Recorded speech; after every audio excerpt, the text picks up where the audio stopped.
Panalangin para sa mga may malaking problema sa pera.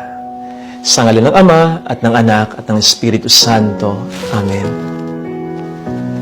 Ama naming makapangyarihan, bago mo pa man nilikha ang tao sa daigdig na ito, ay nilikha mo muna ang lahat ng mga bagay na kanyang kinakailangan upang siya ay mabuhay ng matiwasay. Ang hangin ng dagat, ang sangkalupaan, ang mga halaman, ang mga hayop, at marami pang iba, sapagkat bilang aming napakamapagmahal at napakamapagmalasakit na Ama, ayaw mo na isa man sa amin na iyong mga anak ay mahirapan at magkulang. May kahirapan ngayon, may kakulangan ngayon, may hindi pagkakapantay-pantay ng mga tao ngayon, dahil sa kasakiman, dahil sa kasalanan, dahil sa kapabayaan ng tao mula noon hanggang ngayon. Pero kailanman ay hindi mo ito nilayon. Sa katunayan, matapos magkasala ang aming unang mga magulang, hindi mo pa rin kami pinabayaan. Binigyan mo pa rin kami ng kaligtasan. Binuksan mo pa rin para sa amin ng kalangitan. Pinangakuan mo pa rin kami ng abot-abot na maraming mga biyaya mula dito sa lupa hanggang sa buhay na walang hanggan. Kaya ipinagdarasal po namin sa iyo, Panginoon, ngayon ang aming mga kapatid na may malaking problema sa pera. Ang una ay yung mga wala namang kasalanan ng pagkukulang, kundi dahil naging mahirap lamang sila.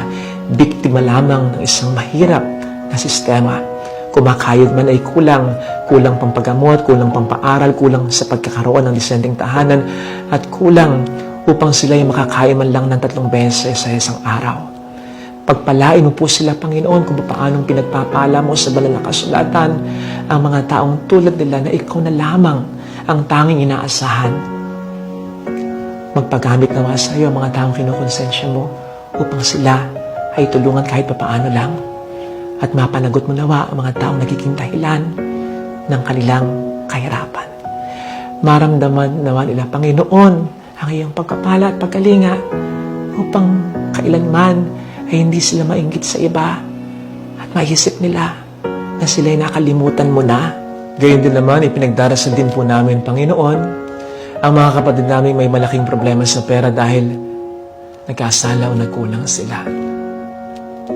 Silang mga naghangad ng mas malaki sa kakayanan o kailangan lamang nila, o kaya nangutang din ng malaki, bumili ng bumili, nagtiwala ng malaki, kaya naman ngayon ay nalugmok din ng matindi. Panginoon, patawarin mo po sila sa kanilang mga kasalanan ng pagkukulang, lalo pat kung sila nagsisisi na naman, at tulungan mo po silang makabangon mula sa kanilang mga kahirapang kinasasadlakan. Baon-baon ang kanilang mga magagandang natutunan dahil sa kanilang mga pangit na naging karanasan. Huwag nawa silang mawawala ng pag-asa na ang gagawa ng bagay na mas magpapalala ng kanilang mga pinagdaraan ng ngayong problema. Gabayan mo po sila sa kanilang mga pagdidesisyon, lalong-lalo na sa mga pagkakataon na parang hindi nila alam kung ano ang kanilang iisipin, gagawin at kung sino ang mga taong kanilang kakausapin.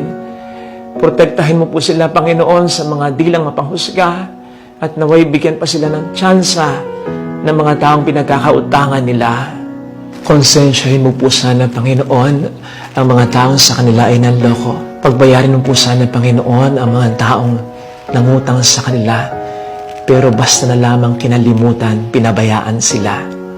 Maisip nawa ng mga taong ito ng bawat pera na ginagasta nila sa masasarap na pagkain, magagarang kasuotan, maaliwalas na tahanan, at magagandang lugar na kanilang pinupuntahan, ay meron naman silang mga kapwang pinahirapan dahil sa kanilang kawalang pakialam. Magbayad nawa sila kahit paunti-unti lamang, magkaroon nawa sila ng malasakit o pakialam kahit papaano lamang. Hindi nawa maatim ng mga taong ito na sila'y bumubuhay ng kanilang pamilya gamit ang pera na para naman nilang pinampatay sa iba. Muli, Panginoon, konsensyahin mo po sila. Kung hindi man, ikaw na po sanang bahala sa kanila kung di sila makonsensya. Lalo pat ikaw naman din po ang nagsabi sa awit 72 verse 4 na mga nangangailangan ay bibigyan mo ng paglingap.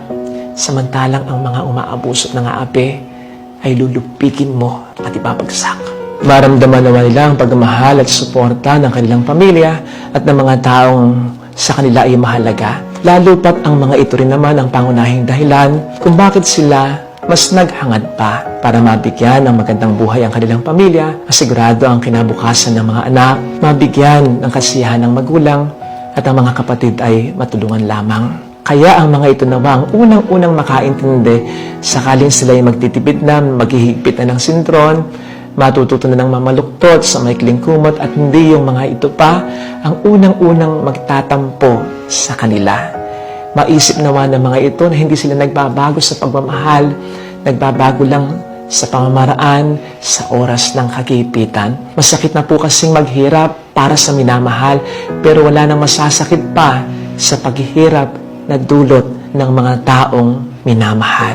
Pagpalain mo po sila, Panginoon, lalo pat wala na silang inaasahan kundi ikaw lamang.